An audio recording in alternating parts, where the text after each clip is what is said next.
कई लोगों को पेट इतना डिस्टर्ब हो जाए, खूब ब्रेक लगाओ।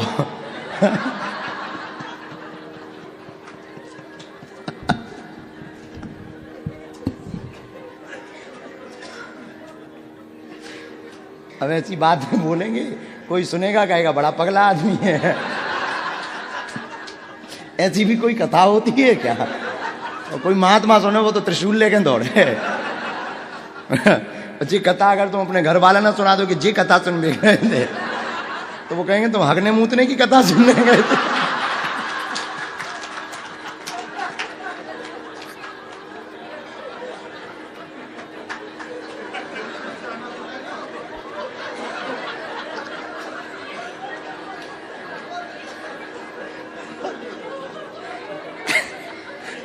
अगली बार से बंद कर देंगे घर वाले कि बाहर में कहो ऐसी कथा हमने।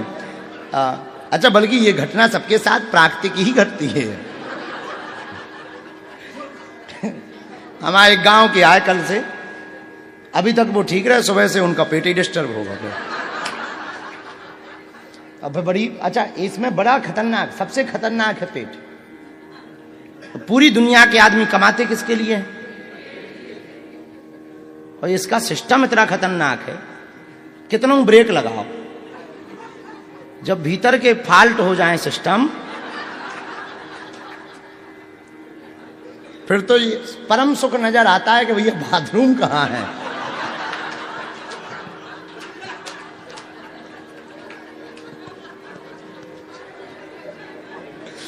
वो अगर मिल जाए कोई आदमी बाहर ना खड़ा हो, और खड़ा हो तब बड़ी दिक्कत। उस समय पे पेट खराब हो, कोई बाहर खड़ा हो, तब जो लग रहा आवाज ना जाए।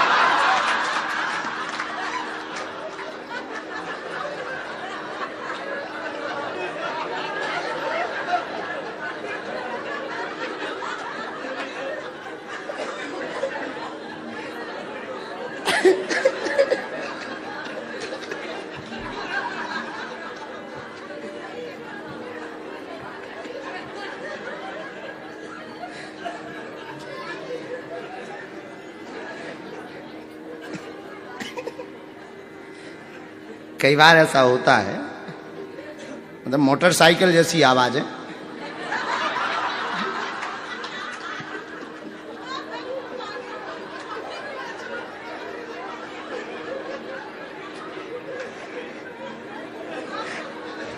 अब पक्का है आधे लोगों को तो अगली बार आने नहीं मिलेगा।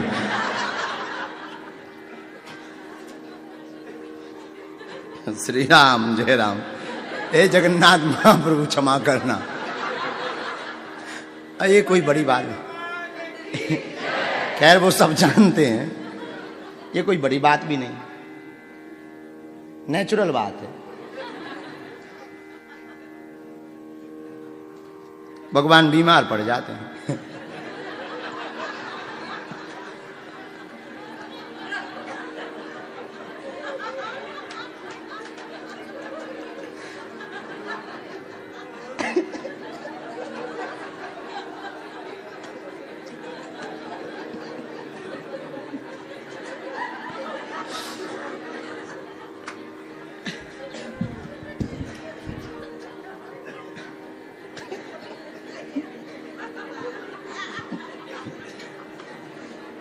माधव दास जी थे एक महात्मा,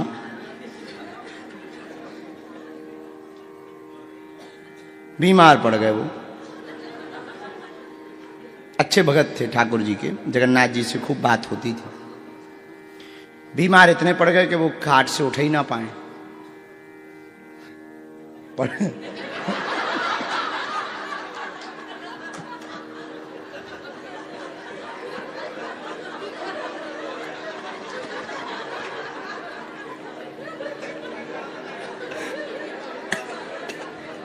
अब तो कुछ बोल भी नहीं रहे हम।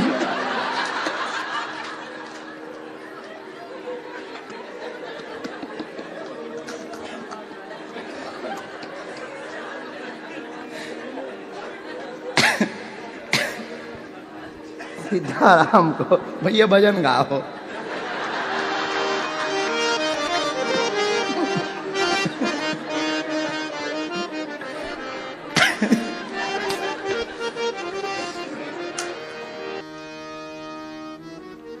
सन तो हमें उतनी याद नहीं है। शायद 15 या 16 में पहली वाली दुर्गा जी रखी थी बागेश्वर में। हाँ हाँ, उसके पहले दरबार लगने लगा था, हैं 13 में, 12 या 13 में दरबार लगने, झोपड़ी में दरबार लगने लगा। हाँ 12, 13, 14, 15 में ऐसी कोई मूर्ति रखी, फिर भूमि पूजन हुआ था। बहुत पुरानी बात है, ज्यादा पुरानी नहीं, 13-14 साल हो गए होंगे। तब हम नए नए बाबा ही बने थे, ऐसे समझ लो, अब आपको समझ आ जाए। पहले घर में दरबार लगा, ये गांव के लोग बैठे हैं सब लोग, तो ये सब हमारी वो मंडली है जो उस समय झोपड़ी में हम रहते थे, तब से ही ये लोग जो है साथ में सेवा कर रहे हैं। तो हम घर में पहले दरबार लगाते थे टीन शेड में, फिर भीड़ खूब बढ़ने लगी, चौराहे पे जाम लगने लगा, तो बोले कि भैया आप वहीं चलो जहां से कृपा भई है। ठीक है, 13-14 साल हो गए, झोपड़ी बना के रहते थे, वहीं दरबार लगाते थे। छतरपुर के एक दूर के सरदार जी के एक रिश्तेदार आए, संतों की वाणी पे बात बता रहे कि संतों की वाणी कितनी अद्भुत होती। रिश्तेदार आए सरदार जी के, हमारे पास में पहली गाड़ी आई स्मार्ट आई थी। अब वो कैसे आई थी बस में, तो उन्होंने कहा कि यहां पे एक नव लड़का है, उनकी बात अब हम बता रहे, जो हमें उन्होंने सुनाई वही बात बता रहे, बिल्कुल 7 अक्षर। बोले एक नव लड़का है, वह हनुमान जी की, बुंदेलखंड में हनुमान जी को बब्बाजू कहते हैं, बब्बाजू की सिद्धि मिली, जानत है। बोले चलो तो ना दिखवा लो भाग।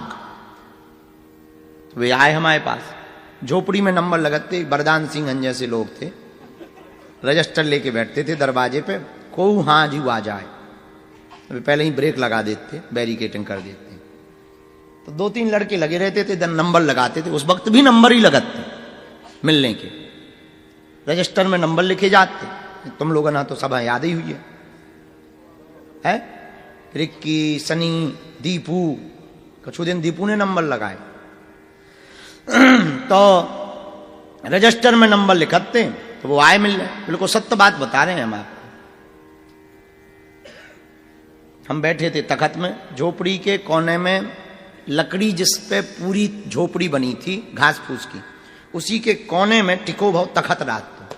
तखत जानते, 4x6 का लकड़ी का पाटा, उसी पे वो लेटते हम, कोई पे सोते, कोई पे भोजन होते, उसी पे दरबार लगते, गृहस्थी के नाम पे इतना ही होता। तो हम बैठे रहे, नंबर लगो, लगभग 2 बजे के लगभग हमें ध्यान है, सन याद नहीं पर ध्यान।